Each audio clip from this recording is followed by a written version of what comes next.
Okay, we call to order this meeting of the JMRL Board Policy Committee. And first on the agenda is policy 5.6 signage. So in the previous, I think, two meetings, we went through, we kind of brainstormed the types of bullet points that we would want to see covered in a signage policy. I think we agreed generally that the current language was kind of very procedural in scope and tone, and we wanted to kind of move that up to, we wanted to think about the right delineation of high level guidance that we needed to provide both for staff, but also for members of the public who want to know what to expect from the library, versus leaving some operational details to procedure, which is, you know, the usual approach. So we, last meeting, we actually distilled those down into specific bullet points that we wanted to see covered. And then David and I have,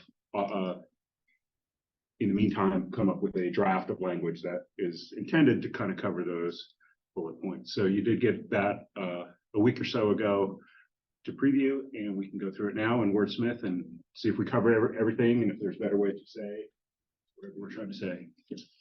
Mike, can I add that the other thing that we discussed last or 2 months ago was to review the situation across the state, basically talk to some other libraries and put the call out to other Virginia libraries, and almost they either didn't have a policy or their policy really was more like our displays and handouts policy. So it was about where and what the public could put up, not like this one is primarily about what staff should be doing. Our internal use of our own facilities.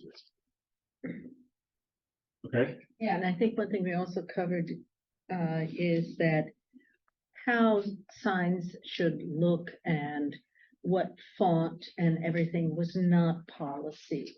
Right. But was something that should be procedure. Yeah, so procedure is the style manual. the buzzword we use for that is anything that the staff under the director's supervision takes care of. So, but we do cover that by giving the high level guidance here that we want signs to be visually appealing and convey a positive professional impression, and there should be stylistic consistent with the branding.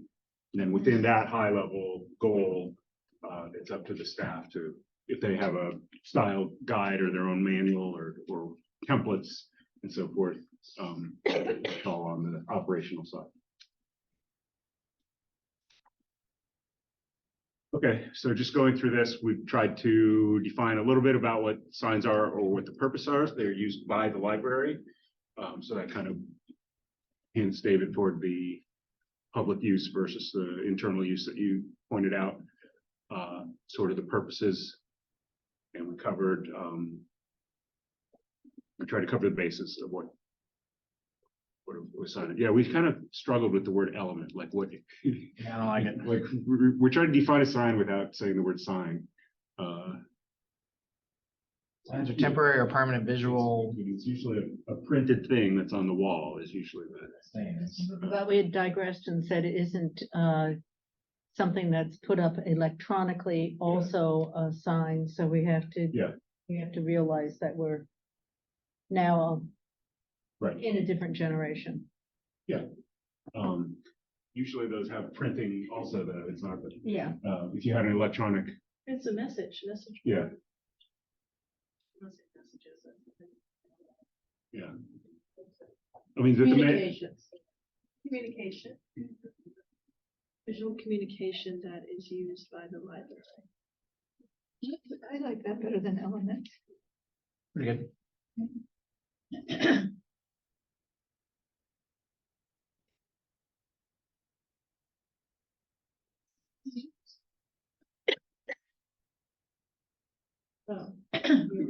Signs on. Yeah. My only fear there would be, does that send a confusing message about potential other communications that the library might have? I think it's visual is the key word there. Mm-hmm. That's pretty good. I like that. Better than elements. better than things also.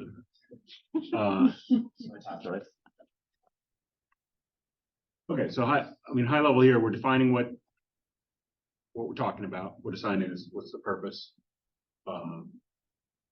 In the first paragraph under the bullets, we're just giving some guidelines that we want. And this actually was similar. This is parallel, by the way, to the website language. So I was looking at it, my question there on the side is if this is policy, we have may and should going on here. A lot of times should is something that could be interpreted, which does allow discretion for staff to make interpretation. However, it also leaves it open, and at policy should that be shall? What's that? Or must. Or must. I like shall better than must. It just depends how much leeway you want to give for, some circumstance or not. If there's a fire in the basement and if there is to be a sign about it somehow, you don't want to have to download the template. Right, and that's what happens sometimes. We sometimes do have handwritten signs on the front door because we've had to temporarily close because blah, blah, blah. Mhm. Yeah. We don't take the time to print out a stylistically appealing sign. With the JMRL logo on it. The whole thing is subjective, and that's the same thing I was thinking, visually appealing. This would be hard to enforce this. Do you like should better? I mean, it just gives them that, that ability to pivot when they need to. So the question is, since this is, it rises again to policy. And then that other fancy word for the next level where the staff would the next level be able to allow that mitigation that's needed for the fire in the basement, or whatever emergency that comes up. I think it'll look pretty similar to the current policy, which has all the sorts of must be in the colors, must be in the right fonts of colors and things like that. But I also think that if it's an emergency situation, then there's always going to be leeway for the emergency. So Shall. would it be appropriate to have that caveat in that second level? Use this as a direction. Yeah, sure. So, some note saying, in an emergency situation, temporary signs of an emergency nature might be, Yeah. Let me ask, I'm confused here. So the procedure that you guys use, that's a separate policy? Is that a separate policy? It's not a policy, it's a separate set of. policy is the board level high direction, and then procedures are staff generated. There is a procedure that we're talking about that says you need to do this. There's a procedure that the staff have. It's not what we're So couldn't we talking just about. say library signs should be visually appealing, blah, blah, blah, pursuant to procedure 4.53 or whatever it is? Right now, that procedure I don't think exists. We have a style manual, which goes to. Or pursuant to this style. Yeah, I think that was in here. I think we decided, Mike, on branding rather than to say style manual. Right, because you might not even have a specific style. It's basically, the way I think about it is, we're telling the director, To do it we want you to achieve this goal, this outcome. pursuant to your. Well, however you standards, achieve that outcome is fine. We're not gonna bug you until we see a bunch of signs that aren't positive and professional. Then we're gonna say, hey, director, what procedure have you put into place to achieve this outcome? And I mean, it should be, it should be visually appealing. but, and then when we say procedure, that's the framework that is in place from the director and other management is, hey, we've got this internal procedure that's that repository that staff, refers to. And when they want to know, hey, how do I deal with this sign today, and Couldn't you just say pursuant to staff procedures? I think you could, I think it's kind of implied everywhere, basically. If we've said there's a goal, then the director Right. used, Okay, that's that was his framework that he chose to implement to achieve the goal. got it.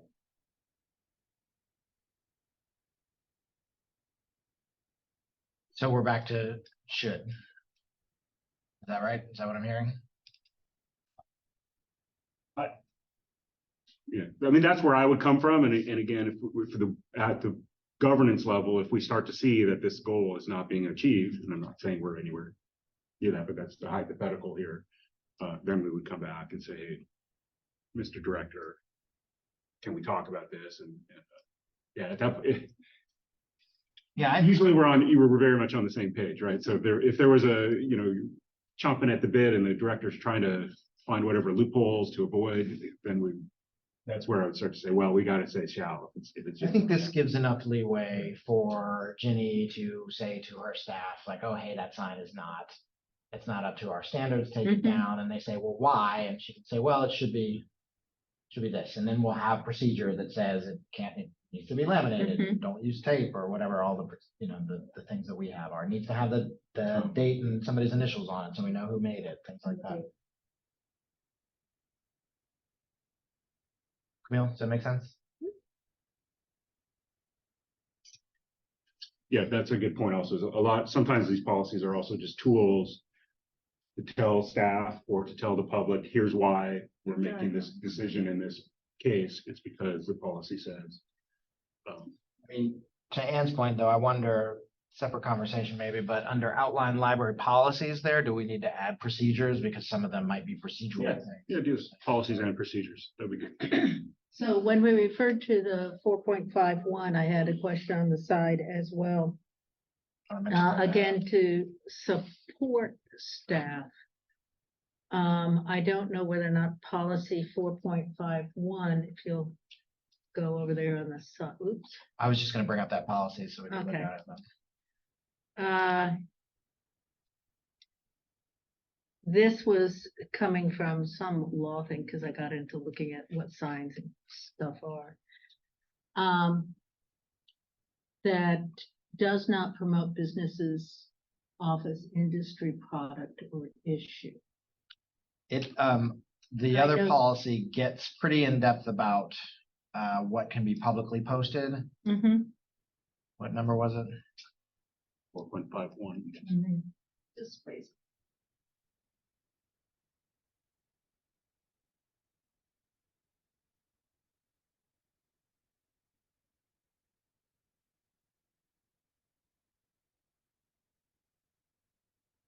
That's tiny.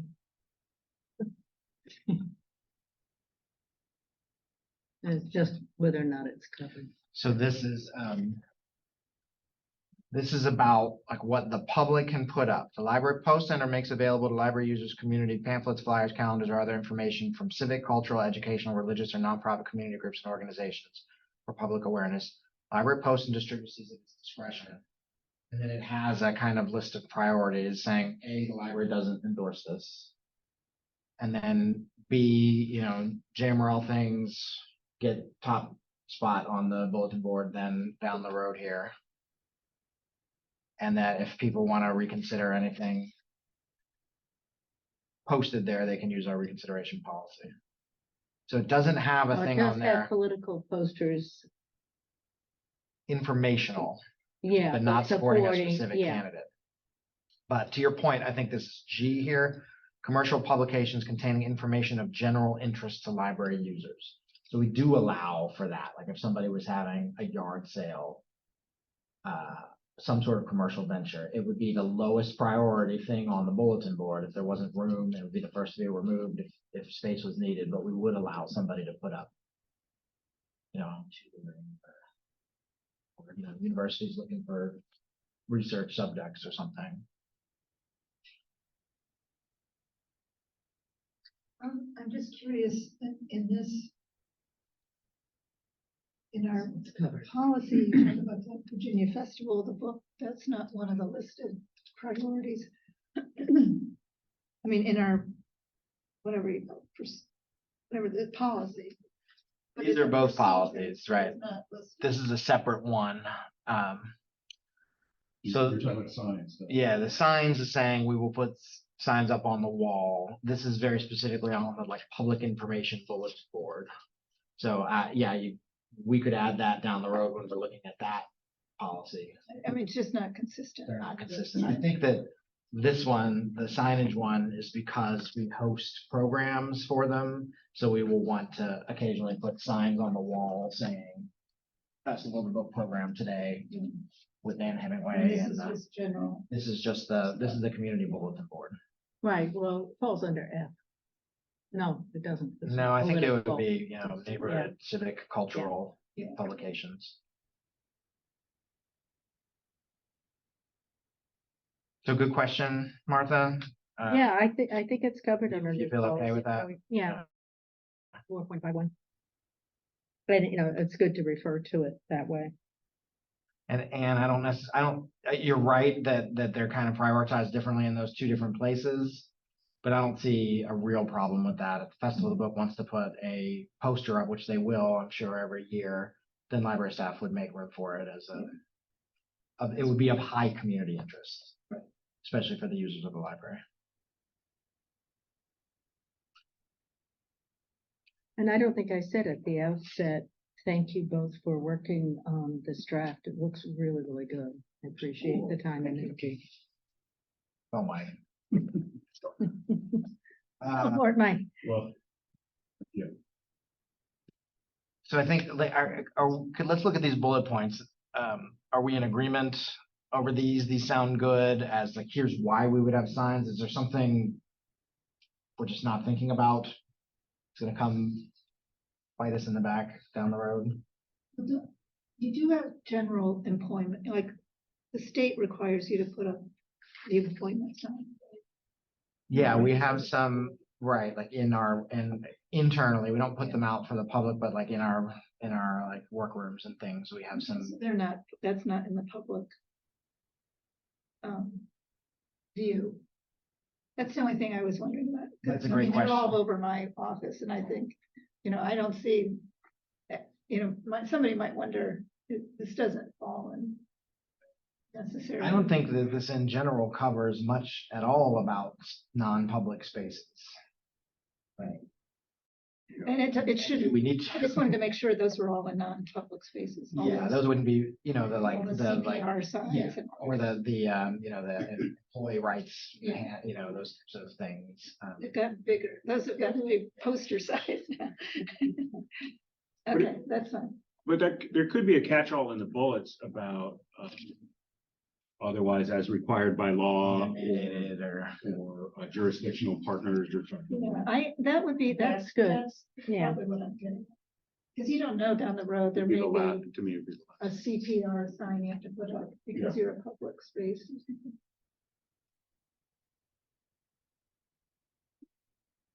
Yeah, I know they're required in schools. Right, like the copyright signs we. Yeah, we like the Patriot Act signage that we had to put up. And that's how long I've been at the library. We put COVID Signage up about. Health department signage. Let's start with that. And your building is owned by two different jurisdictions. Exactly. Like the We no had that guns issue allowed with inside the- sign that Yeah. they put up and then. That's correct. That came up when the state changed the law about guns in public spaces, and it was a jurisdictional decision, but if you have buildings that are owned by more than one jurisdiction, then it got tricky, but so as long as they're not in conflict with each other, I think. Is this too much? Is this too much work for one sentence, the law or? Okay, great.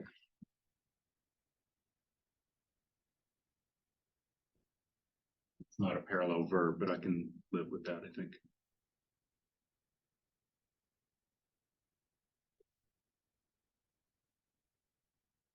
Meet Now's a requir- chance to fix it, or else You could it's say 10 meet, 10 years. meet requirements of.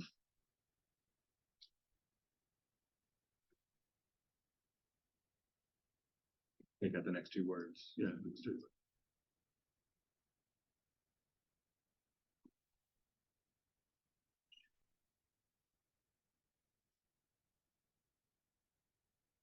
No, not meet requirements.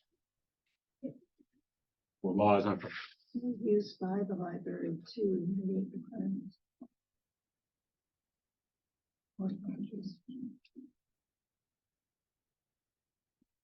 We meet legal requirements.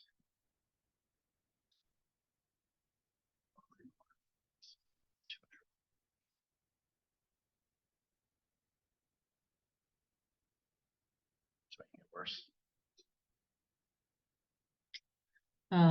Made legal or jurisdictional partners requirements. They would all be. You can just say legal, so I don't know why, I would take out jurisdiction, but, I mean, wouldn't they all be legal requirements? Not mandates? necessarily as the building owners. They might have requirements that aren't, this is not the law that we follow this, but they might say, hey, this is a Green County building and all of our buildings are gonna have this sign saying, how about Have a legal? happy day. yeah, Or no space heaters. yes. I could see happening. Just legal or jurisdictional requirements.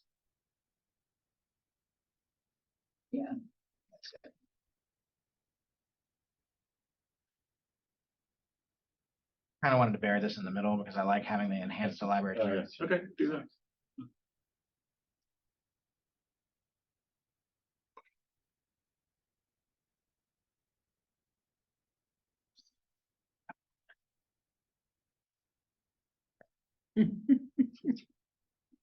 Hate love relationship with bullets. So are we good on stylistically consistent with the library's branding? Because previously I think it said the library's style manual specifically. You said we don't have a policy or, no, a procedure that we can put in there. No, we have instead a manual telling staff, like, here's what our colors are, here's how to spell JMRL, here's what our logo is, here's. But the what our manual is signs. not called part of procedures, library procedures. No, but we could, like, that's one solution is if we could just turn that into the procedure. Like, here's the. Yeah, It needs work though. I would imagine you would want to review that procedure now that the, Yeah, it's part of this, right? this has been taken out. This would, won't this be the old signage policy? Yeah, most of that is the level of detail that we're looking at, but there is a, show you. Style manual.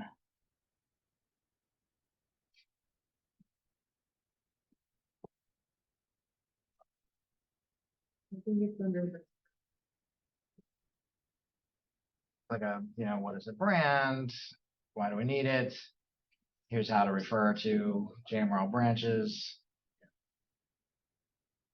And it's probably what, 5 to 8 Yeah, years old? this page could go. probably more than that. More than when did Jackie Year leave? than it Yeah. was before that. Until we get a rebranding though, these are the logos we want staff to use on things. And one of the comments that I got from one of our peer libraries was, are you all familiar with Canva? You ever heard of Canva? It's like a design website. It's very easy to use and we got free access to it as a public library and staff love it. And you can generate really professional looking signs. But now like all of a sudden everybody is a graphic artist and everybody, even I've used it before.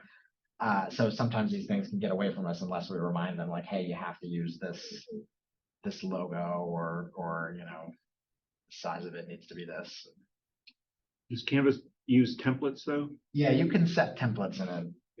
There's a brand kit too, so like all of our colors are imported into it and the logos are all in there and the footers are all in Yeah. there to just drag onto stuff. But you wouldn't necessarily have to use. Right, it's not like Canva's gonna say, you can't publish this until you add this thing. Here's the fonts that we use. And it doesn't actually have those exact fonts. They're like equivalent fonts that have been, yeah. Talk to Jeff. Anyway, so this doesn't include kind of, and to your point, all the stuff that was in the policy that we're removing. So we would want to come up with a parallel procedure that says, here's the policy, here's the procedure, here's the manual, like here's all the stuff staff needs to know about how to make these. It's very thorough. Awesome. So the whole Okay. question is how to Orient. refer to that. If we want to remove, in that first paragraph, consistent with the library's branding? Is that what we were looking at? I think that was my question, but I think I'm okay with actually saying like that branding, to Mike's point earlier, kind of encompasses all the procedure and the manual and things like that. And that's more detailed than the public really cares to know, probably. And there are times like during same page where there's a special JMRL same page logo that's not in the style manual that we would want to consistently use. And so that would just be generally branding, but not in the style manual. That's a great point. And we should probably note that in procedure. Like it requires, somebody has to sign off on that, though. It can't just be, everybody can make their own brand. Okay, and then so I think we're good. I just have one more. Yeah, thing. please. Second to last paragraph, signs represent state. Should that be at the beginning? The top? And it seems like a general statement. And then signs. Maybe the first paragraph after the first bullets. Yes. Before, Mhm. right after, I mean, at the very top. Even before signs are temporary or permanent visual elements that are used. And that seems like a preamble statement to me. This one does. Yeah. I guess I could agree with it. the goal was to define the term at the top so that everybody knows what we're talking about when we say signs throughout. And then, But I okay, do take your point that this is, It's a statement of scope, basically. To me, it fits with the previous one because they're both statements of scope. Here's the types of things that we would expect to see on signs. They're related. There's a theme there. It's not just, there's a reason for. Where on the page do you think it should go? Should it go at the tippy top or should it go underneath the bullet? and Gan was saying at the tippy top. That's the technical term. It's what the Can you style tell I've been working with young children? style manual says. Paraphrase. I'm not stuck on this, whatever you think. I mean, I could see moving it. I was kind of thinking like right below the definition, basically, if this is the main point that we want to get across.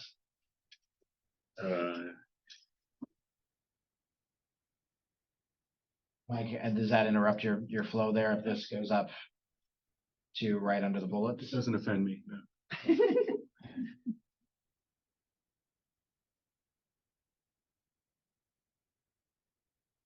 I think it I still, like that better. yeah, I think it still works. Would you then consider moving that third one, swapping the second and third, so that we kind of stick with this two scope statements together?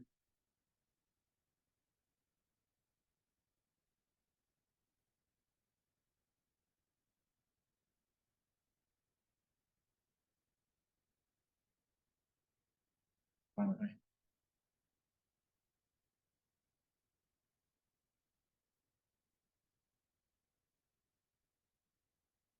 Is that okay, Ian? So are we okay with everything in this? Let me make sure Ginny hasn't popped on, actually, now that I'm thinking about it. Give me 1 minute because she's not in. Needs to have another branch manager on board. Are the staff okay? And we're gonna take this back. I think, Mike, the plan is for this to go back to all the branch managers to review and for legal counsel to review. Signs represent statements by JMRL to the public. Signage should serve JMRL's mission and values. Logos or URLs on signs should be limited to JMRL organizations or activities directly related to JMRL's mission and values. Make sense? Yeah, organizations would be the same as partners. Yeah, and Mike and I talked about whether or not to use the phrase partners here, but since we don't, our partner policy is not that well defined. We know it's up for review next year in 24. But we didn't want to put the cart before the horse and say, see the partner policy because it's not done yet, so. May I ask a question? Please. Generally, signs is generally really necessary.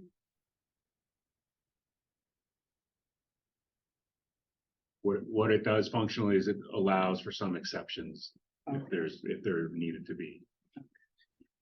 I could see, we were talking a little bit before you were here, Kathy, about emergency situations. I could see the fire department putting a sign on the outside of the door that says like, gas leak or something like that. And we Damn. lock down, yeah, in which we wouldn't then say you're violating our policy and that needs to come down. So I think that generally gives just a little elbow room. Okay, then how about, I hate to be nitpicky, but governmental partners, wouldn't that include the fire department, the police department? yeah. FEMA? It's just for anything else that we're not thinking of right now, would be what the door would be cracked open for. But you could go the other way and say, well, there's an implied exception to everything if it's necessary. I think the goal of this whole paragraph is to let the public know that we're not gonna let the public come in and put up a sign on the front door that says, come to Kathy's, whatever you're doing, yard sale is the example I used earlier, you know. I'm fine with removing generally, Oh, it's okay. but I do like having a little. Okay. What about, signs may only be placed in designated areas at the discretion of the branch manager. Except for hours and closing signs, signs should not be put on exterior windows or glass doors. My feeling was that that is more procedural as well and could be cut. That last bit. But Mike and I thought we'd leave it up here and discuss it. That seems pretty detailed, like, does the public need to see that? Does it need to be that specific in here? Since that is a decision that would be the branch manager or the representative, it seems like this is not the place that would be. More of a procedure. Yeah. I know this came up, we got, during COVID. Right. We would hear about this sometimes because there would be all these kind of like Front door was Procedure- plastered. procedural signs about how to access services that are unusual, you know, like, oh, you need to have this, you need to have an appointment, or you need this or that. And really, according to our policy, we shouldn't have had any of those. To me, you're setting boundaries on what you think needs to be mentioned as, that you want to be sure is included in procedure, or you don't care. So this would just be leaving that, there would be a decision that would be made at a different level. Part of what I'm thinking of is I see some, you know, organizations or businesses with a really big decorative, just think of it decorative, it's a summer reading and we're putting a big, giant, well, I'm thinking, yeah, banner or a bunch of little flyers that spell out the word summer or something, and it's on the exterior. And the question is, do we want that? Do we not want that? Or do we want to just leave it to the director level or the branch manager level to decide on that? So it's a look and feel thing to me. It's a very high level look and feel. I think that's a good exception you pointed out, was while I'm thinking more of that sort of look and feel, there's some real operational reasons why you might need to, right as somebody's walking in. Door broken. Elevator not in service. I mean, here, We that's, need the signs on our yeah. exterior door because Yeah. because of the way. it our impacts building where is. you're gonna come in the building, yeah. Yeah, take your hat then for that. Which one? I think we could include, something procedural addressing that, because I don't want every library sign, so we make a sign for every program we've got coming up, and I don't want those all over the exterior of the doors, so I think that we could procedurally set some parameters there.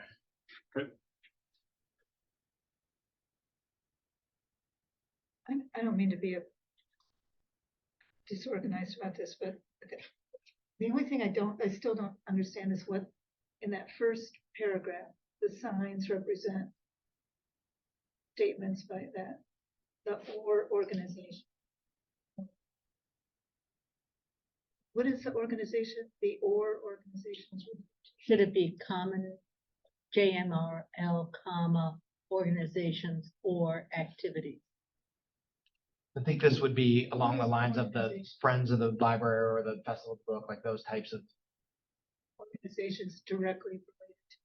yeah, any other signage that we put up that's not JMRL sign. Actually, I think Let's talk about the this was logo. about like the like ALA read posters. We get an example. Yeah, like we buy from another party some sort of signage that is not necessarily directional. It's just meant to be like, oh, here's Baby Yoda, read the book, you know. It's gonna have a logo for that vendor or that, you know, like the American Library Association or wherever we buy them from. So it's just to kind of, I think, allow for that, yeah. Do you want to pull the same stuff from below, which is library partners? And wordsmith it there, or library partners and organization, or something of that nature? I think this was, in my mind, this was more about things that we buy. If you go walk around the library, you'll see posters, and you know, they're decorative for the most part, and there'll be messaging about being or. I was thinking of it like, say, we're doing the seed library, right? And Piedmont Master Gardeners has been helping us with the library consulting program. So when we're putting a flyer out to promote like the plant swap where they're going to be offering educational materials, we have the JMRL logo and we have the Piedmont Master Gardeners logo. I think this would. Yeah, I was thinking about it as part of programming, Right. programming, like when we partnered with the Charlottesville Jazz Society to put on a program, we would put their logo, or Seville Band. You know, it's with program signage, we would put it there. I think this covers both of those cases, kind of. But Anne, you're saying it just doesn't, when you read it, it doesn't make sense. I wonder if I don't know, put a comma after the. Too many words.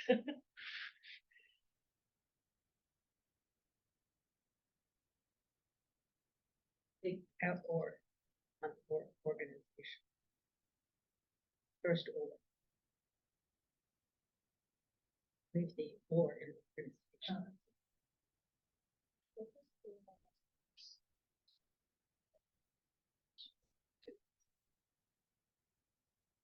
What are the activities? We need Right. activities. I think that's where, I think the activities is where, so the Piedmont Gardeners in and of themselves don't directly support the mission and values. I wouldn't say as an organization, they're not. Literally, I mean, they're a gray area at best, maybe.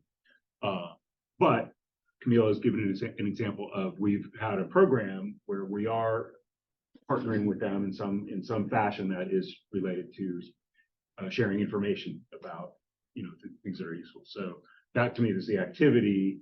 That's a distinction where the activity supports our mission, but not necessarily the organization as a broad group. And then the flip side would be your ALA logo on the read sign. That's not I mean, reading is of course an activity, but The organization. there's not, yeah, right. And whereas there's not a specific program that's being advertised.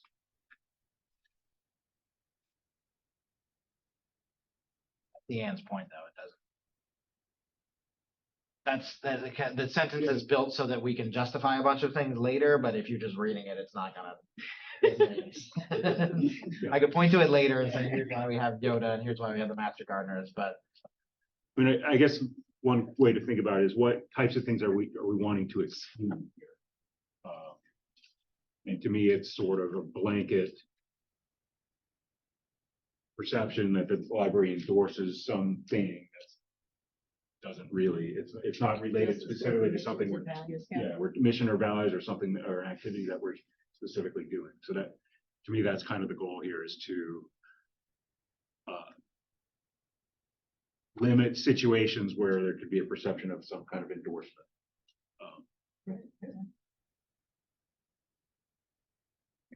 I mean, I understand. Yeah, I can't think of a better way to put that. That's clarifying, maybe.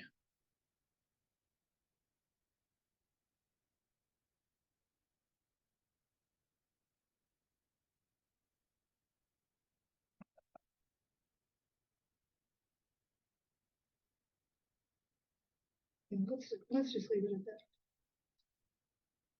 I mean, well, how about, Maybe did and activities. Make it smoother reading. what if we say any logo, any third-party logos or URLs should be limited to, and now you can remove JMRL because No, it's that's implied. Of third course, parties, that's what. do legally. I would not do. I like Martha's suggestion. Yeah, I would leave it at that. That makes it clear to me. There's mud. I throw through the whole board and So people those can, posters like up in the Madison room, yeah, those are ALA. The ones that say read on them are ALA ones. The only one that isn't, I'm thinking, is the one of, the UVA. It was a transit, it was a poet with the transit, Read it out on it. with Rita Dove on it. But I want, we want staff to be able to, oh, it's gonna be, National Library Card sign up month, and they've got some friends money or something, they wanna buy something to make their children's room look nice, I want them to be able to do that Right. without fearing like, oh, does this meet our signage policy or whatnot? And I don't wanna have to review each one of those decisions, basically. Ultimately. But you also want a policy that if some weirdo group comes in, they don't, contest that they can't put something on. Yeah, that's part of it. And also, I don't want staff buying something, I don't want them, it's Halloween, we're gonna put up a Nightmare on Elm Street poster, because that wouldn't qualify here. Guess you could always make the argument, right? Well, it's Halloween and this and that, but We own the Nightmare on Elm Street movie, it's just promoting our material. it's a bad example. you ever have poster contests where the kids have to do posters? Yeah. So Yeah. could we put those posters up? Not if they have the wrong logo. It depends on whether it's also an exhibit or display. Like they'll do Right. school art exhibits Okay. here. The book festival one year had a poster contest or a poster exhibit, and we had those all over the place. Yeah, Nelson's meeting room is Yeah. frequently art from the. Yeah. But that's not sign, that's the Right. exhibit.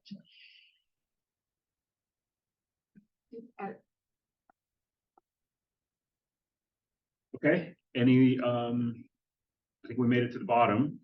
Any other word? Going, words on here? gone. Yeah, that is the direction I'm going, yes. If the committee is happy with this, then just procedurally, this is what David and I talked about. It will be 2 months until our next policy committee meeting. I think David is talking about sending it to legal review and also branch manager. Assuming there's no substantive input, that would lead to changes here, what I would ask for is our endorsement, if nothing changes, that we would do a first reading, not today at today's board meeting, but at a month from now. A month from now, it's board meeting. If there were substantive things to come up, then we wouldn't do that, and we would just continue with this at the next policy committee. And why not present it to? Because we have not, today we will not have the opportunity for the legal review and the branch manager. But a month from now, that will have happened. And if nothing came up, then we wouldn't need to come back to this committee. So I want to make sure if everyone would agree to that approach. Yes, I would agree with that. Okay. So we'll see what comes up, and then David will make a decision. Yeah, I mean, if there's like Yeah. if there's something minor that I feel like we can discuss over email, like, oh, somebody has a better idea for communications, then we can kind of float it around and still maybe read it next month. But if it's something major, like, oh no, we forgot about this whole huge section, then we'll bring it back and talk about it as a group. Okay. Then we can continue with the agenda. introduction of policy 4234, safe child. And it's sort of, I think the goal today is just to get David to talk us through this is a regular review, first of all, is that correct? Yeah, this is a 10-year review. 10-year review. 2013. David, if you can intro sort of the purpose of this policy and if there's anything specific you want to highlight to us to start thinking about. This is just to start thinking about it. Yeah, I personally think this is a pretty good policy, as is. I don't think it requires a major overhaul of any sorts. This is to let the public know about what the expectations are for the safety of their children in the library. So the things that get most used here are about what ages you're allowed to be in the library unattended, or what ages a child can care for another child in the library. So the things that staff like about this, I think, are this third paragraph here, just saying adequately supervised. That gets used a lot too. So in larger buildings, if a guardian or parent and a child are in two different areas of the library, the staff would come and say, hey, you need to be aware of where your child is, you need to be nearby. And then how old you have to be 10 and up to use the library. And if you're 12 or older, then you can care for younger children in the library. And that has worked. I mean, I think that's kind of a time-tested set of numbers there. Like that's the ages that we've kind of settled on over time. The other thing that comes up here is the library closing time and truancy here. Maybe we would want to add some language here. This gets to be procedural. I know some branches have some procedures about how to handle like a child left at the library at the end of the day. We can look at some of those and see if there's language that we want to include here, but basically it's just something that we have to deal with, library staff have to deal with from time to time. I would be surprised if this sentence is correct, that the library cannot be held responsible for children not picked up by library closing time. Yeah, And they are responsible. I mean, they have to be. They're not in local They have to protect those children no matter. well, I think that the key phrase is in the beginning there where the library is not in loco parentis. Right. But still, if a child is there, I mean, I don't think any you've got. staff But would it's not a leave leave, a it's- child there. It just means we are not responsible for getting them back to their parent or for finding their parent. I mean, typically if it's long enough and you can't get a hold of them, you can call the police. Yeah. Yeah, I We don't want take them staff home, we taking don't do kids whatever, home. yeah. Right. And also, when you say children, what age is, Yeah. the child? So I think we could probably look at that and Yeah. see how we have some different So wording. it's a 12-year-old versus a 10-year-old versus a 15-year-old, Right. what are, I think the scenario is different from that of a school where the teacher is in loco parentis. They are responsible for the health and well-being there. And we are generally responsible for providing a safe environment, but we are a public building. but it is a public building. So yeah, we could look at that and maybe change that language to more accurately reflect what does happen. Like, I don't want to give the public the impression that like we're going to leave a child sitting at the Yeah, doorstep. That's what that reads as. That's how it reads. If nothing else, maybe some tone. Yeah, tone check. Generally speaking, David, tell me if you agree.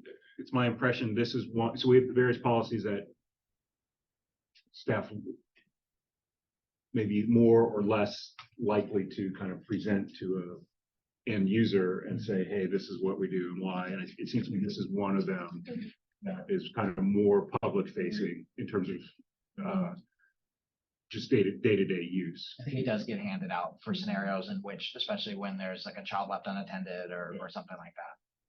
So I don't know.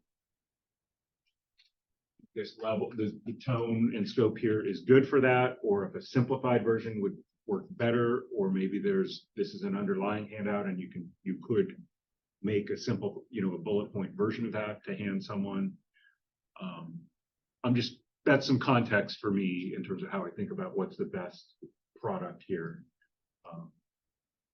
We have it posted in the children's room with the ages highlighted. Yeah. But But it really is the most.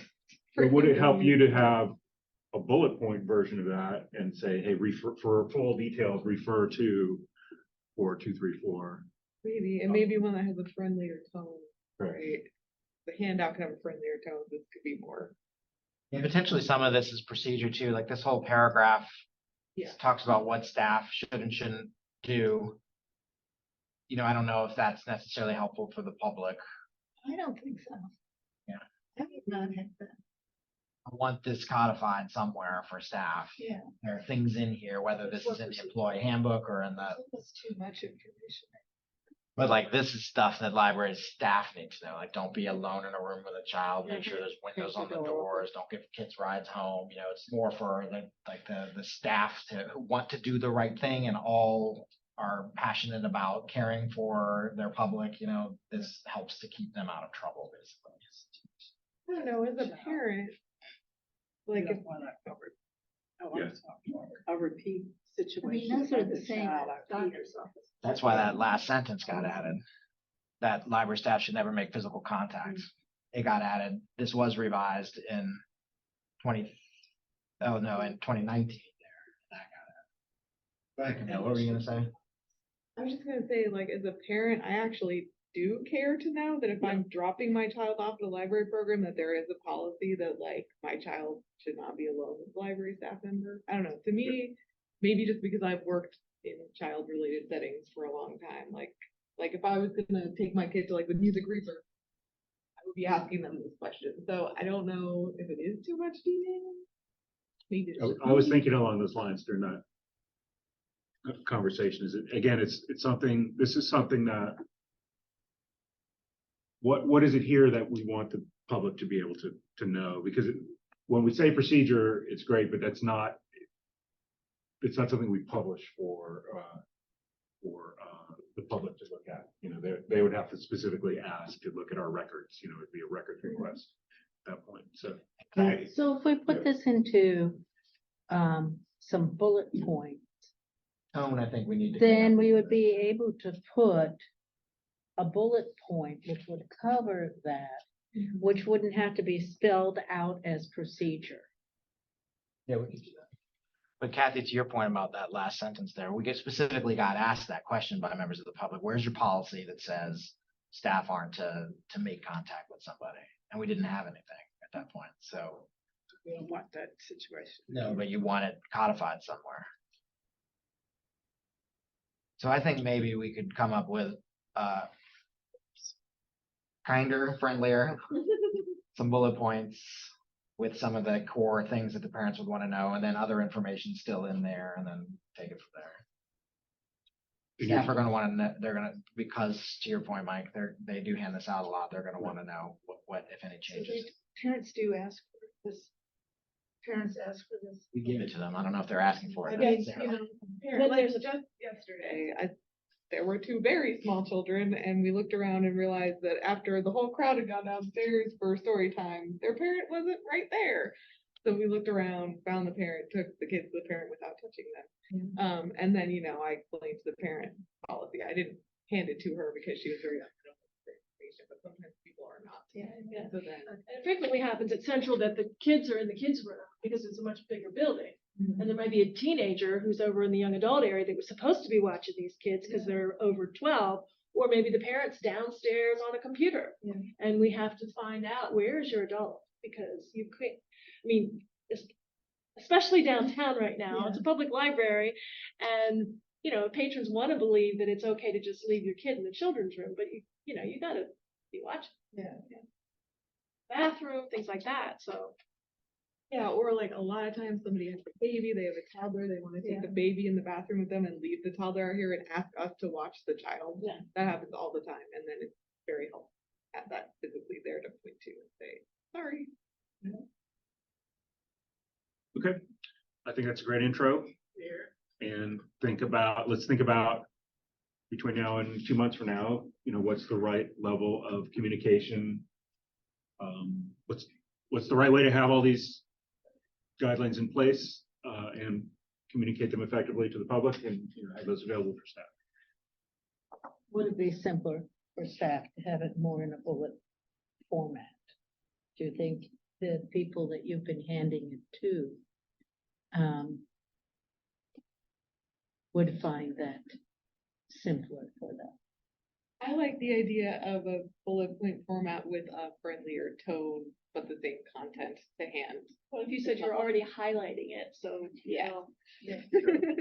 But so the question, Bullet. the question to me is that a add-on that is that because I think we have maybe something similar with conduct. Is that true or not? No, we hand That's out a the full-on- conduct The policy. same, it's the Yeah. same. We have thing. it posted. It's got the Yeah. bullet points.